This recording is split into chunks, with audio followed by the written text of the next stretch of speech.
I had been searching for a quiet escape for months, somewhere far away from the suffocating monotony of my city life. The Appalachian Mountains seemed like the perfect choice. The listing appeared on Airbnb late at night when I couldn't sleep, and it looked too good to ignore. The photos showed a rustic cabin tucked deep in the woods, surrounded by trees so dense that it seemed the outside world would vanish the moment I stepped onto the property. The price was suspiciously cheap for such a place, but I told myself that mountain towns probably just didn't attract as many tourists this time of year. The host's profile was sparse. A single photograph of an older woman, grainy and slightly blurred, with a name I could barely pronounce. The description was written in clipped sentences, almost as if it had been translated from another language. It said the cabin had been in the family for generations, that it had been properly kept and strictly maintained. It was those words that caught my eye, though at the time I didn't think too much of them. Strictly maintained. I booked 2 weeks. The host sent a message within minutes. She thanked me for choosing her home and attached a list of rules. I expected the usual things: no smoking inside, no parties, take your trash with you. But as I read, my stomach tightened. The rules were unlike anything I'd ever seen before. The first few lines were ordinary enough, but then it shifted into something stranger. Do not leave food on the counters after dark. Do not open the door if you hear knocking past midnight. Keep the curtains drawn in the living room once the sun sets. Do not enter the shed behind the cabin under any circumstance. The list continued for nearly 2 full pages, each rule more bizarre than the last. One read, if you hear the wind calling your name, ignore it. Another said, never touch the stones arranged in a circle near the tree line. And near the end, if you wake to find someone sitting at the foot of your bed, do not speak to them and do not move until morning. I laughed nervously after reading it the first time, convinced it was some kind of local folklore woven into a gimmick to attract tourists. Maybe the host wanted to make the stay feel immersive, like I'd stepped into an old mountain legend. I imagined telling friends about it later, how I stayed in a cabin with ridiculous rules meant to spook outsiders. When the day of my trip came, I packed my car and set out before dawn. The drive took nearly 12 hours. By the time I reached the small mountain town closest to the cabin, the sun had already begun its descent behind the peaks. The air grew colder, and mist clung to the valleys like a veil. The GPS guided me onto a narrow gravel road that wound deeper into the woods, the kind of path where 2 cars could never pass side by side. The trees leaned close, branches tangling overhead until they blotted out most of the sky. My phone lost service within minutes. I had expected it, but the realization still left a pit in my stomach. I relied on the downloaded map, praying I had saved the directions correctly. At last, the cabin came into view, squatting at the end of the road like a dark figure waiting for me. It was older than I expected. The photos online had softened its edges, but here in person, the wood looked weather-worn and nearly blackened with age. The roof sagged slightly in the middle, and the windows were tall and narrow, almost church-like. A single light glowed from the porch, though I had not seen any sign that the host lived nearby. There was no one waiting for me. A lockbox hung by the door, just as the instructions had said. I punched in the code, retrieved the key, and stepped inside. The interior smelled faintly of cedar and something else I couldn't place, something metallic, like old pennies. The furniture was heavy and wooden, every piece looking handmade. Quilts hung on the walls, their patterns strange and unfamiliar, shapes that spiraled into themselves like twisting eyes. I set my bags down and explored. The cabin had 2 bedrooms, a small kitchen, and a living room dominated by a stone fireplace. Everything was tidy, though there was a stiffness to the order, as if things hadn't been touched in years. On the table in the living room lay a folder. Inside were printed copies of the rules. They were the same as the ones the host had sent online, but a new note had been added in handwriting at the bottom. Please take them seriously. I swallowed, trying to shake off the unease. Outside, the woods were already dark. I thought about the curtain rule, and though I almost didn't want to, I pulled them closed across the long living room windows. My reflection shivered across the glass as the fabric slid shut, and I felt a sudden relief when the forest disappeared behind them. That first night, I cooked a simple meal and tried to distract myself with a book, but my eyes kept drifting to the folder on the table. The rules. The words throbbed in my mind until I gave in and read them again. They seemed stranger now, in the silence of the cabin. The wind outside had risen, rattling against the wooden walls, and more than once I thought I heard something brushing against the porch. At midnight, I heard the knock. It was faint at first, a dull tapping that seemed to come from the front door. I froze, my heart hammering. I remembered the rule: do not open the door if you hear knocking past midnight. The knock came again, louder this time, 3 sharp raps. I sat completely still on the couch, my book half open in my lap, every muscle rigid. My mind scrambled for explanations. Maybe it was an animal, a branch caught in the wind. But the sound was deliberate, human. I waited. The knocking stopped, and after several minutes of silence, I dared to exhale. I forced myself upstairs to the bedroom, locking the door behind me, even though I knew a flimsy lock would not stop anyone determined to enter. Sleep was restless. I dreamed of shadows slipping through the trees, of voices whispering my name in the wind. When I woke, gray morning light had filled the room. For a moment, I convinced myself it had all been my imagination, the product of an overactive mind and a list of silly rules. Then I went downstairs and saw the dirt. It streaked across the floor in long smudges, leading from the front door to the middle of the living room. The door was still locked, the chain still in place, but something had been inside. I stood in the quiet cabin, the rules echoing in my head, and felt the weight of the mountains pressing in from all sides. I had only been here one night, and already I understood that this place demanded obedience. The host had not been joking, and I was no longer sure what I had stepped into. The smudges on the floor held me captive for a long time. I stood in the doorway of the living room, staring at them, afraid to move closer in case I saw something worse. The streaks looked like footprints, but not quite. They were too long, too narrow, as if someone had dragged the edge of their feet rather than stepping properly. The marks ended in the middle of the room, at the base of the table where the folder of rules still sat. The curtains remained drawn, though a thin blade of morning light slipped through a gap between the fabric. Dust floated in the air, stirred by something unseen, and I could not shake the feeling that the room was still occupied, even though it was silent. I forced myself to kneel and touch the dirt. It was damp, cold against my skin, and smelled faintly of wet leaves. My first instinct was to blame myself, to wonder if I had tracked it in without realizing. But the marks were too deliberate, too purposeful, ending neatly at the table.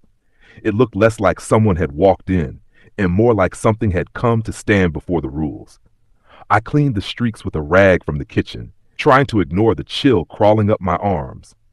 Every swipe of the cloth left me more unsettled.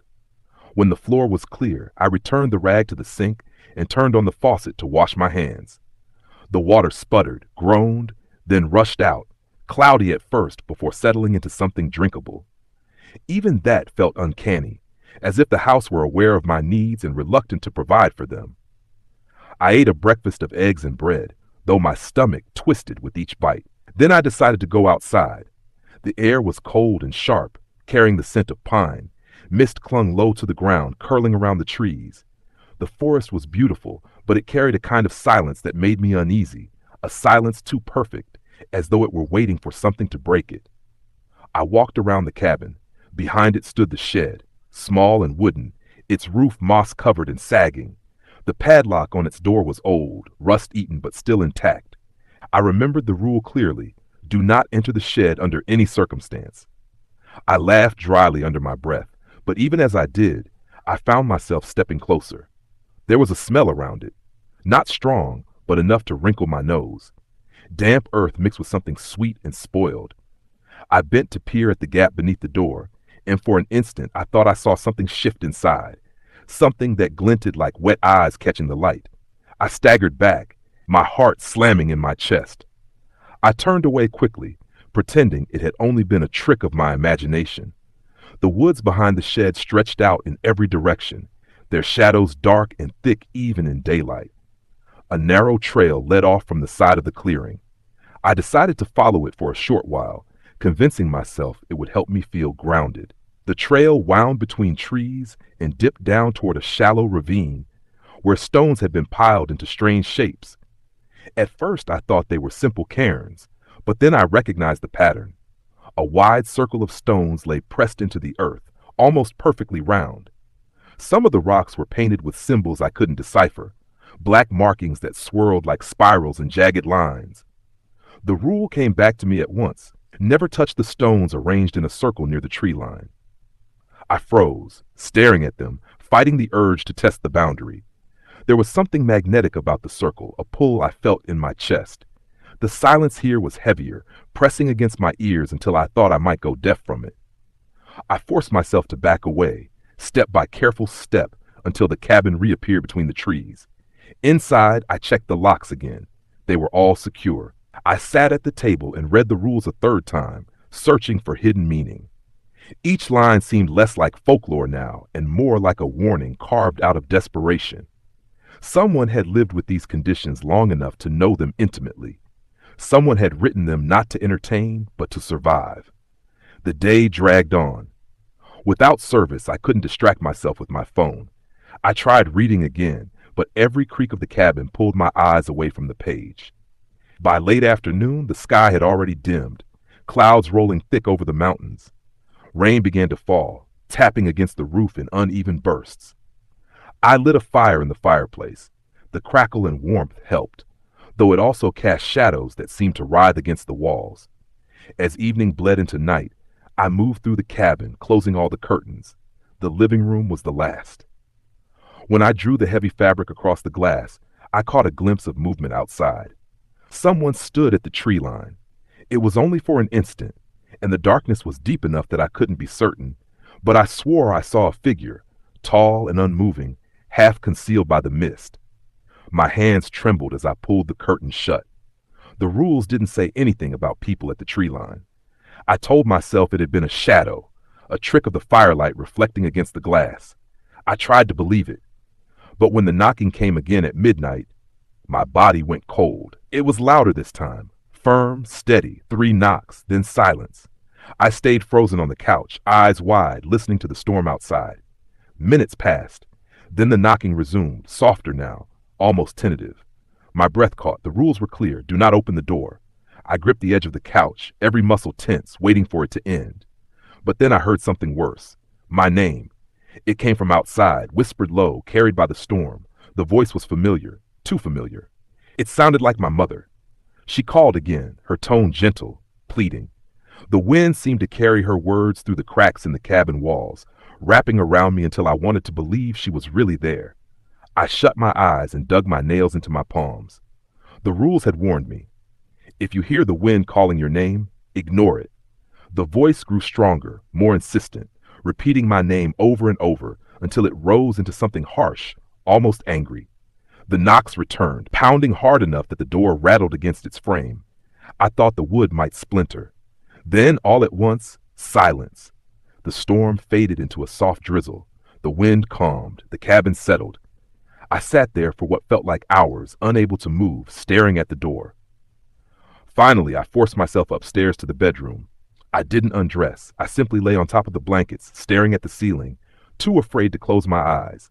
Sometime in the night, I drifted into a shallow sleep. When I woke, the gray dawn had returned, and the knocking, the voice, all seemed like a half-remembered dream, until I saw the mud again. This time, the streaks led farther. They started at the door, crossed the living room, and stretched up the staircase. My blood turned to ice as I followed them with my eyes, up, until they ended just outside my bedroom door. The lock had held, but something had been standing there, waiting, just on the other side. I stared at the trail of mud outside my bedroom, my heart thudding so hard that I felt it in my teeth. The streaks smeared across the floor like someone had dragged wet hands along the wood. They stopped right at the doorframe, as though the intruder had stood there, listening to me sleep. I didn't open the door at first. I stayed inside for nearly an hour, sitting on the edge of the bed, waiting to hear something. Breathing, footsteps, a creak on the stairs, but the cabin was silent. Eventually, I forced myself to unlock the door. The mud was real, not some hallucination. A faint smell clung to it, earthy, mixed with a sour sweetness that made my stomach turn. I cleaned it up as best I could, though the rags I used stained dark and foul. When I threw them in the kitchen sink, the drain gurgled as though the pipes resisted swallowing what I fed them. The whole place seemed alive, watching, weighing my every move. I wanted to leave. My instincts screamed at me to grab my bags, get in my car, and drive until I had service again. But there was a strange heaviness in my chest, a doubt pressing down on me. The roads had been narrow, twisting, and wet. The storm had left branches scattered across the gravel path. If something happened to me on that road, no one would know. And beyond that, there was the folder of rules. It sat on the table like an anchor, reminding me that I had agreed to be here, and that breaking away too soon could be more dangerous than staying. The day passed slowly. Each hour stretched by paranoia. I jumped at every sound. The groan of wood, the drip of rain, the flutter of a bird outside. I couldn't stop myself from glancing at the curtains, worried I'd see another figure waiting among the trees. Around noon, I stepped outside. The forest was damp, the air thick with mist, but the rain had stopped. My car sat at the edge of the clearing, dark with moisture, looking smaller than I remembered. I considered opening the door, starting it up, just to know I still could. But then, movement at the tree line caught my eye. Something was watching me. It was tall, but not human, not exactly. Its body seemed stretched, its limbs too long, its posture wrong. It was hard to focus on, as though the air itself warped around it. The mist curled against its shape like it was breathing. I blinked, and it was gone. The trees swayed gently, empty, as if nothing had been there. I ran back inside, locking the door behind me. My pulse wouldn't slow. I pressed my back against the wall and slid down to the floor, trembling. The rules thundered in my head, each one more urgent now, as if the paper had been written for me alone. The afternoon was restless. I paced the cabin, staring at the walls, unable to settle. By dusk, the unease grew into panic. I realized I hadn't checked upstairs, not thoroughly, not since I'd first arrived. Something could be up there waiting, and I wouldn't know until it was too late. I climbed the stairs slowly, the boards creaking beneath me. The 2 bedrooms were just as I'd left them. But when I opened the closet in the second room, a smell poured out so strong it gagged me. Rotting meat. I covered my mouth with my sleeve and forced myself to look inside. At first it seemed empty. Then my eyes adjusted, and I saw the bundles. Small objects wrapped in cloth, tied with twine, stacked neatly in the back. They were damp, leaking a dark stain into the wood. I didn't want to touch them, but curiosity gnawed at me. I picked one up, hands shaking, and untied the twine. Inside was a stone, smooth and round, painted with the same spirals I had seen in the circle near the tree line. The cloth was soaked in something dark, sticky, and foul-smelling. My stomach lurched. I dropped it back into the closet, slamming the door shut. The smell clung to me. I scrubbed my hands raw in the sink, but I couldn't shake the sensation that the house had just shown me something on purpose. That night, I prepared differently. I checked the locks twice, closed every curtain, and dragged one of the heavy chairs against the front door. I built a fire and sat close to it, clutching the folder of rules like a holy book. When the knocking came at midnight, I didn't move. The sound was furious this time, rattling the wood, echoing through the cabin. Then it stopped. Silence pressed down thick and suffocating. Moments later, the voice returned. Not my mother's this time, but my own. It was my voice outside, calling through the wood, mimicking my tone perfectly. I heard myself begging, pleading, demanding to be let in. My own voice cracked with desperation, shouted obscenities, then softened into sobs. I pressed my hands over my ears, but the sound slid through, worming into my skull. My voice called out every secret fear I'd ever carried, taunting me with words I had never ever spoken aloud. It knew things no one else could. Then the stairs creaked. My blood froze. Slowly, carefully, I turned my head toward the staircase. The knocking had stopped, the voice had stopped, but something was moving inside. A shape descended, pale and thin, its steps deliberate, slow, as though savoring each creak of the wood. It was me, or rather, it looked like me. The figure reached the bottom step and stood in the shadow, its face pale and stretched, features slightly wrong, as though someone had painted my likeness on wax and left it too close to a fire. Its eyes glistened black, wide and hungry. I didn't breathe. I didn't move. The rules. I clung to them. One in particular surfaced in my mind. If you wake to find someone sitting at the foot of your bed, do not speak to them, and do not move until morning. It wasn't my bed, but maybe it still applied. Do not speak. Do not move. The figure stepped closer. The firelight flickered across its face, revealing cracks in its skin like dried clay. Its mouth opened too wide, stretching into a grin that split its cheeks. A sound came out, not words, but a guttural clicking, like stones grinding together. It stood just a few feet away. The air smelled of damp soil and iron. My hands shook violently, but I stayed still, silent. Minutes stretched like hours. The figure stared, its grin unwavering, its black eyes boring into mine. Then, as suddenly as it had appeared, it turned. It walked back to the stairs, climbing slowly until its shape melted into the darkness above. I didn't move until dawn.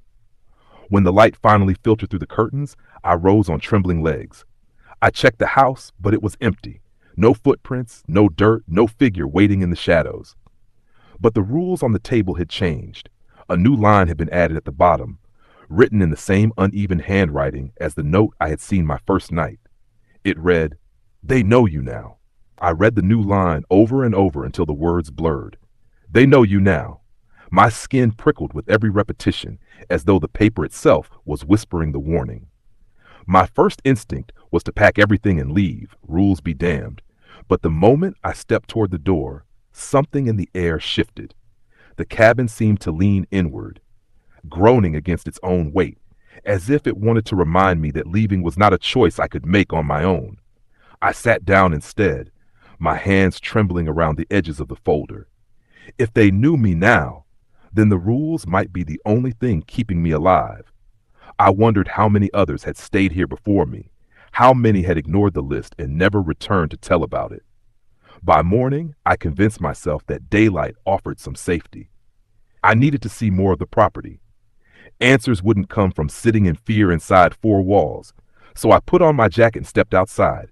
The air was sharp, clean, and deceptive in its normalcy. Birds sang faintly in the distance, though their calls sounded muted, as though coming from underwater. The forest felt thicker than before. I tried to retrace the trail that had led me to the stone circle, but the woods seemed to resist. Paths curved in strange ways, doubling back on themselves. I walked for what felt like an hour, only to emerge behind the cabin again. The shed loomed there, silent and watchful. I tried to ignore it, but the sour, sweet odor drifted from its cracks, stronger now. Against my better judgment, I crouched by the wall and pressed my ear to the wood. For a moment, there was nothing. Then, faintly, a scratching sound came from inside. Not frantic, but steady, rhythmic, like nails dragging across the floor. I bolted upright, heart hammering. The rule was clear: never open the shed. Yet part of me wondered if the shed held the truth behind everything. If I knew what was inside, I could understand the rules. I could understand them. But I forced myself back to the cabin. Curiosity would kill me here. I was certain of it. The rest of the day was gray and uneventful, though uneventful didn't mean peaceful. The silence carried weight, thick enough to feel on my skin. I kept expecting a hand to tap my shoulder, a voice to hiss in my ear. When the sun sank again, I moved mechanically through the ritual. Curtains closed, locks checked, fire lit. Night brought the knocking, as I knew it would. But this time it didn't stop at the door. The sound came from the windows too, soft taps like fingertips trailing across the glass. Then from the roof, a shuffle of weight dragging above me. The cabin trembled under the noise. My pulse pounded as I sat rigid by the fire, folder clutched to my chest. A new sound joined the chorus. Breathing. It came from the staircase, slow, measured, heavy, each exhale wet and rattling as though lungs struggled against decay. The fire dimmed as though afraid to burn too brightly. Shadows thickened at the base of the stairs, and in the shifting dark, I saw movement. A figure sat down, its shape barely outlined in the gloom. My stomach dropped. The rule returned to me in a rush, its words clear as if whispered into my ear. If you wake to find someone sitting at the foot of your bed, do not speak to them, and do not move until morning. It wasn't my bed, but the figure sat at the bottom of the stairs like it had chosen this place as a stage. My body locked. I didn't breathe. I didn't dare. The breathing grew louder, filling the entire cabin. A wet rattle, each inhale stretched too long. The figure shifted, And I saw pale arms, too thin, too long, hands dragging against the steps. Its head tilted, unnatural, jerking as though bones resisted the movement. The fire guttered low. Shadows spilled forward. I wanted to scream, but the rules held me in place. Do not speak. Do not move. Hours passed like lifetimes. My body cramped, my eyes burned, but I stayed frozen. The figure never moved closer, never retreated. It simply sat and breathed, staring at me with an intensity I felt more than saw. Finally, light crept through the curtains. The pale gray of dawn washed into the cabin, and just like that, the figure was gone. Not faded, not dissolved, gone. The shadows thinned, the breathing ceased, and the house released its grip on me. I stumbled to my feet, muscles stiff, tears streaking my face. I had survived another night, but barely. My mind frayed with each hour I spent here. How many more nights could I endure? I needed answers. I needed to know why this place demanded such rituals, why the rules existed. I went back outside, to the trail. This time I forced myself to the stone circle. The painted spirals gleamed faintly in the daylight, as though wet. I stood at the edge, staring into its heart. Whispers began, soft and low, threading through the trees. My name again, spoken by voices I couldn't place.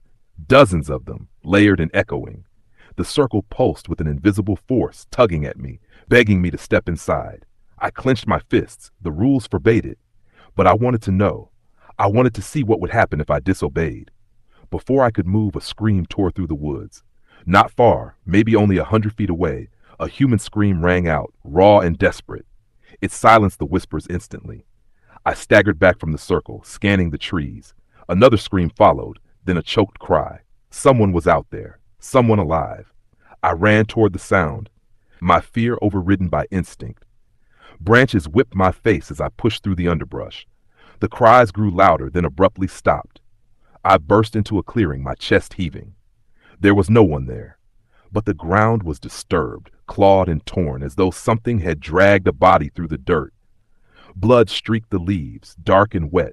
The trail led deeper into the woods, towards shadows too dense for morning light to pierce. I stood frozen, shaking, until a new sound reached me. Footsteps. Behind me. I turned. The figure stood at the tree line. The same one I had glimpsed days ago, tall, wrong, its limbs stretched and twisted. Only now it wasn't shrouded by mist. I saw its face. It was mine. My own features stared back at me, warped, slack, the skin gray and sagging. Its black eyes locked on mine, unblinking. I stumbled backward, choking on my breath. The creature tilted its head slowly, as if curious, then raised one hand and pointed. Its long finger extended toward the cabin. I turned and ran, crashing through the woods, my lungs burning. I didn't stop until the cabin appeared in the clearing, standing silent, waiting. I threw myself inside and slammed the door shut. When I looked out the window, the figure was gone. The folder lay on the table where I had left it. I opened it with shaking hands.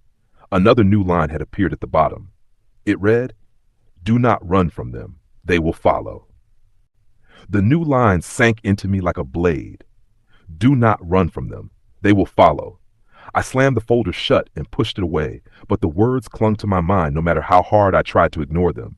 They felt less like instructions now and more like a verdict, as if the act of fleeing had already doomed me. I couldn't stop shaking. Every window, every wall, every crack in the wood felt like an eye watching me. I wanted to scream, to tear the folder to shreds, but I didn't dare. I knew now that the rules were not just guidelines. They were bargains, boundaries drawn against something that would happily devour me if given the chance. The day stretched painfully. I couldn't sit still. I circled the cabin, checked the locks, then checked them again. My ears strained for any sound outside, but the forest was quieter than ever, the silence so thick it felt alive. When I tried to read, the words swam on the page. When I tried to eat, the food turned to ash in my mouth. By late afternoon, I caught sight of movement near the shed again. At first it was only a flicker, but then I saw it clearly. A hand, pale and thin, slipping out from beneath the door. Its fingers clawed weakly at the dirt, dragging lines into the soil before retreating back inside. I ran inside the cabin, heart pounding, and collapsed into a chair. My body screamed to leave this place, but the rules echoed louder. Do not enter the shed under any circumstance. If even the sight of a hand could nearly break me, I knew what was inside would be worse. As night fell, I performed my ritual with more desperation than ever. Curtains closed, fire lit, chair against the door. The forest outside grew dark, and soon the knocking began. It was softer tonight, patient, as if whoever or whatever stood outside knew I was already unraveling. Then came the breathing again. At the stairs, I turned toward it, body rigid, and there it was. The figure sat on the bottom step, its face half shadowed. My reflection but broken, its mouth wide and smiling, its black eyes never blinking. This time, it didn't stay still. It rose slowly, each joint cracking like snapping twigs, and began to climb. One step at a time, deliberate and slow, the boards creaking beneath its weight. My throat tightened. The rule rang in my skull. Do not speak. Do not move. I didn't move, not even when it reached the top step. The figure turned its head toward the hall where the bedrooms waited, and for a moment I thought it would disappear into the dark as it had before. But instead, it bent low, its long fingers scraping the wood, and it began crawling, on all fours, down the hallway toward me. I pressed myself against the couch, every muscle locked in terror. Its grin stretched wider, skin cracking, as it dragged itself closer. Its breath came in sharp clicks, wet and jagged, echoing through the cabin. It stopped just a few feet away. I could see every crack in its face now, every seam where the skin seemed stitched together from something not quite human. It leaned its head toward me, so close that I could smell it, rot and soil, as if it had been buried and clawed its way back up. Minutes passed. Hours. I don't know. My body trembled violently, but I did not move, not an inch. Finally, the first pale light of dawn slipped through a gap in the curtains. The creature hissed low, its grin faltering, and then it withdrew. It crawled backwards, step by step, retreating into the shadows of the hallway until it was gone. When I could move again, my muscles burned with pain. I felt hollow, emptied out. I hadn't slept. I hadn't breathed properly in hours. I staggered toward the table, and that was when I saw it. The rules had changed again. Another line had been added. If they reach you, it will be too late. My stomach turned. The rules weren't just warnings. They were evolving with me, responding to my mistakes, to my survival. Someone or something was keeping track. I decided I couldn't stay another night. I didn't care about the rules anymore. I packed my bag, threw it over my shoulder, and rushed to the car. The morning was gray and damp, the mist thick enough to sting my eyes, but I didn't care. I just needed to be gone. The engine sputtered to life, and I drove down the narrow gravel road, heart pounding with every turn. Branches scraped the sides of the car, and the forest loomed closer than I remembered, the trees crowding in until the path felt suffocating. Half an hour passed, maybe more. The road wound endlessly, climbing and dipping, twisting around bends that seemed unfamiliar. Finally, I came to a fork. My GPS was useless without service, and I couldn't remember seeing the split before. Both paths looked the same, dark, narrow, unmarked. I chose the left. The road stretched on, my nerves unraveling with every mile. I prayed for a sign of the town, a mailbox, a fence, anything. Instead, after what felt like another hour, the trees parted and I found myself in a clearing. The cabin stood before me. My breath caught in my throat. I had been driving away, I was certain of it, but the forest had looped me back. The same sagging roof, the same porch light, the same silent shed squatting behind it. I screamed, pounding the steering wheel, but the sound echoed hollow in the mist. When I stumbled back inside, broken and exhausted, the folder lay waiting for me on the table. A fresh line had already appeared. It read, "Do not try to leave. You belong to them now." I sank to the floor, sobbing. The truth pressed down on me with unbearable weight. I wasn't a guest here. I wasn't renting a home. I had been brought here, trapped here, chosen. That night, when the knocking began again, I didn't move. I didn't cry. I just sat in the dark, folder clutched to my chest, waiting for morning. But morning never came. The light didn't return. The curtain stayed black with shadow, the fire burned low and would not rise, and the cabin creaked with the sound of footsteps all around me. Upstairs, downstairs, outside the door, inside the walls. My name whispered in every direction. I realized then that I wasn't waiting for dawn. I was waiting for them, and they were almost here. The night stretched endlessly, a void where time dissolved. I sat in the living room, folder clutched to my chest, listening to the sound of them. Their footsteps circled me, steady and patient, as if they knew I no longer had the strength to resist. The rules hadn't saved me. They had only prolonged the inevitable. The fire guttered and died, leaving the cabin steeped in cold. I could still feel the warmth of it on my skin, but the flames themselves were gone, swallowed into the dark. I didn't relight it. I knew it wouldn't matter. The whispers grew louder. They weren't calling my name anymore. They were speaking in some older tongue, syllables twisting into knots my ears couldn't untangle. The sound scraped inside my skull, prying open places I hadn't known were vulnerable. I shut my eyes, but that only made it worse. Behind my eyelids, I saw shapes, pale faces pressed into the dark, lips moving in silent chants, black eyes watching without blinking. I jerked them open again, but the vision didn't fade. The folder slipped from my grasp. When it hit the floor, its pages fluttered open, and I saw the rules had changed again. Entire lines had rearranged themselves, scrawled in new handwriting that was jagged, frantic, alive. The first rule now read, "Do not resist." The rest had shifted too. Some crossed out, others rewritten into phrases that made no sense. One line simply repeated over and over, filling the page from top to bottom. "It is almost time." The cabin moaned with the sound of shifting weight. Boards groaned, nails squealed in protest, as though the entire structure leaned closer around me. Dust rained from the ceiling beams, and then, without warning, the door unlatched. The chair I had wedged against it slid aside as if pushed by unseen hands. The chain lifted with a metallic rattle, the lock turned itself, and the door swung open. Cold air rushed in. The forest outside was darker than ever, no moon, no stars, just a black expanse broken only by the faint outline of trees. Mist spilled inside like smoke. Something moved in it. At first I thought it was one shape, tall and bent, but as my eyes adjusted I saw dozens. Figures lining the tree line, pale and long-limbed, their faces pale copies of my own, grinning with those cracked wax-like mouths. They stepped forward in unison, their movements unnatural, limbs bending wrong, shoulders jerking with each step. I stumbled back, shaking my head, my body pressed against the cold stone of the fireplace. The folder lay open at my feet, and one last line appeared across the page as if carved by invisible hands. It read, "Do not speak. Do not move. Accept them." The first figure crossed the threshold, ducking under the frame. Its black eyes locked on mine. It tilted its head, studying me, the grin stretching wide. Then another followed, and another, until the cabin was crowded with them.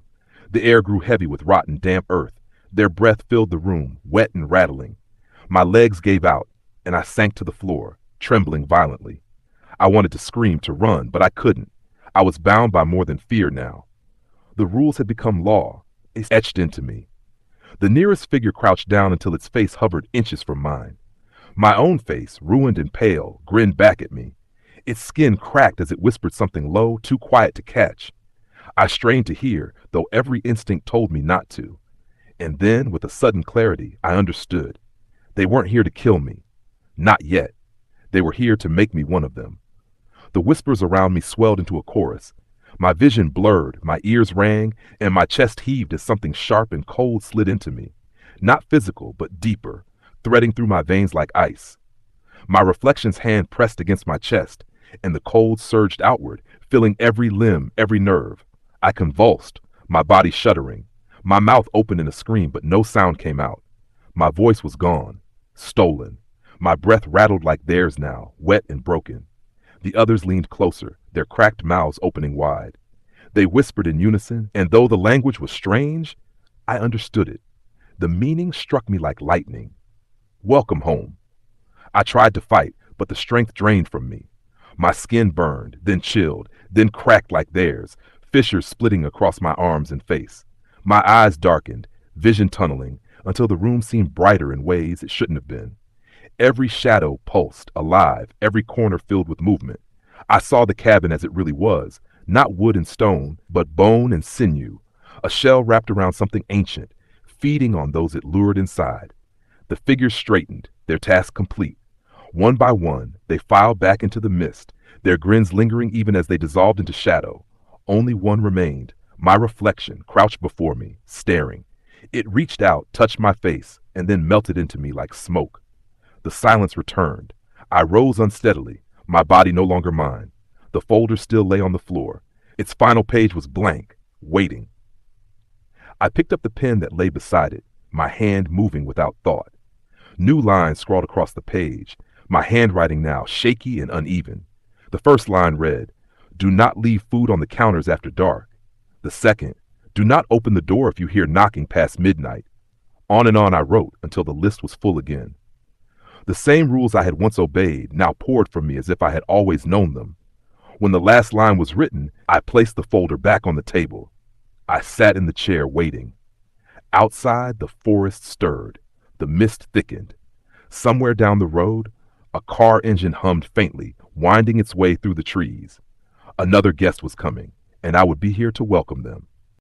If you ever find yourself deep in the Appalachian Mountains and the cabin you booked comes with a strange list of rules, don't laugh, don't question, and whatever you do, don't break them.